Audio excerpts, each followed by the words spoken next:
Well, the poems that I should have brought tonight, I just found out this summer that are getting published at University of New York Albany's 13 New Press. So I should have brought those, but I didn't. Probably because they seem really old school to me, because I wrote them 5 years ago and then they finally got published. So they feel really foreign. So instead I brought some stuff from this fall, and I'm not really sure what to read. I'm experimenting with the prose poem, and you don't read it the same as you do a regular poem, I don't think. So I'm kind of torn between the prose poem and the short traditional poem that I wrote this fall. So Read them both. you sure? Yeah. Okay. Okay, maybe I'll read the traditional poem first because it's shorter. It's called I Remember. I think of you whenever I hear a train, the whistle blowing, tracks rattling, the way it breaks the silence like a hammer. I stop what I'm doing and I listen until it fades away. It's you calling from across the room or from a dream. I think of you because it's fall. Dry leaves rattled across the sidewalk when you first told me you loved me in a text message, shiny cute. Yesterday, fog rolled down through Spearfish Canyon, tendrils wrapping around spires stained with rain. And I thought of you. Could see your arm outstretched, pointing to him like you were reaching for the moon. The way the smell of pine surround me fills me with you, and I remember the first time I stood at the window of the cabin. The same lazy thick fog rolling off the cliffs in the scent of you as you walked behind me. How it filled the air long after you'd left. And the way my sheets smelled, the way I couldn't change them for weeks, your cologne on my pillow. I remember when you last said you loved me, the way the words hung in the air only as long as breath against a cheek, as long as a single kiss, then vanished like they'd never even existed. Yet still leaving a trace, barely audible, the sound of a single pine cone hitting the ground, or the smell of a forest fire years after a hard burn. You look around, stumps charred, but you see grass under your feet. A teeny blade pushing up against the embers, and remember there's life. The way you sound, I can almost hear it in a text, a word echoing your voice, the same numbness in my fingertips when I reach for the phone, the same feeling as when I first saw you, only it never wavers. And I remember what it's like to love you. For I can never forget that I remember.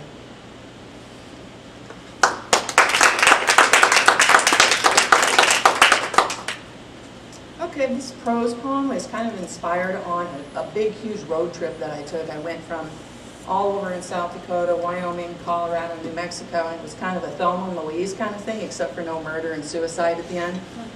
So I was really doing a lot of landscape comparison here, and this is called The Road to New Mexico Through South Dakota's Eyes. This is a prose poem, so I'm not sure how I'm going to read it, so I'm just going to read it like prose. I've always been South Dakota, even back as a child in Illinois, the humid air suffocating, stealing my breaths until I ran away to South Dakota, where I could hold cool air in my lungs without having to share it. That first time I leaned out of the car window, taking it in, not wanting it to escape my body, my roommate staring.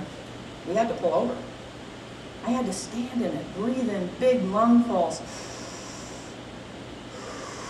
Let it out slowly. I watched the pines from the ground up, laid on my back and gazed at them. The canopy fanning above, protecting me like sentinels, yet the music they made, the creaking of the boughs and the long silvery pine needles, how they were like a pianist's fingers tickling the keys. For I have always been South Dakota, the Black Hills. When you approach them from a distance, they're not ominous black, but omniscient silver. They pull you in with the love only a child has. Each mountain climbable, the granite cliffs you can trust, each bolt hammered into the rock will hold you in the ropes. It will not crumble, sending you to your death. And the people, they're like that too. Like the 5 hunters who pulled over and put my car up on a jack, changed my tire, wouldn't take the 10 spot I offered. No, wouldn't dream of it. They found it cute 2 girls didn't have a jack. People mirror the land they walk on. I am South Dakota. Trust me and I will take you in. South of me, The eastern front of Colorado is one big party. People with their arms outstretched to greet you like walking into a college backyard kegger. Everyone tosses you a cup, tourists laughing.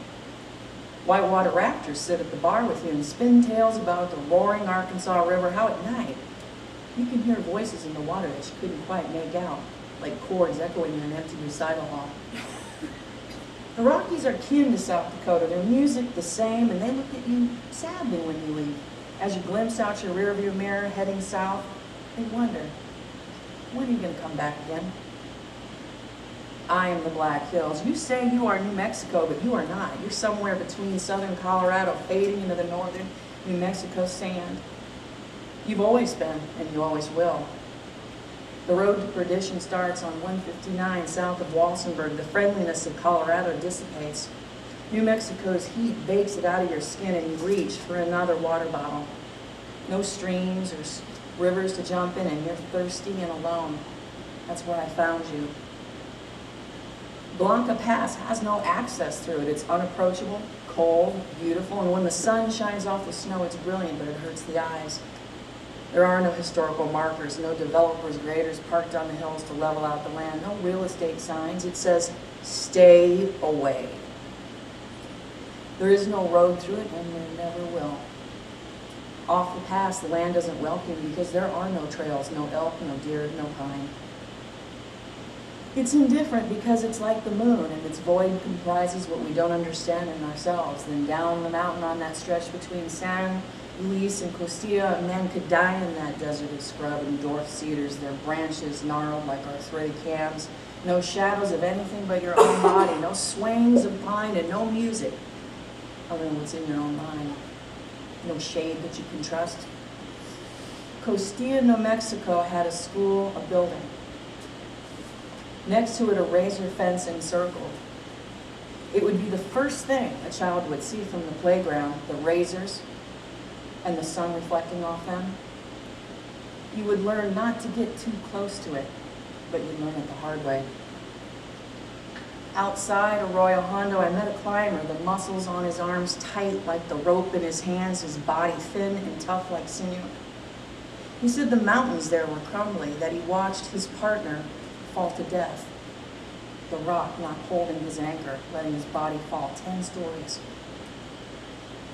I want to climb those spires in the Black Hills. He said, they're safer, they'll hold you.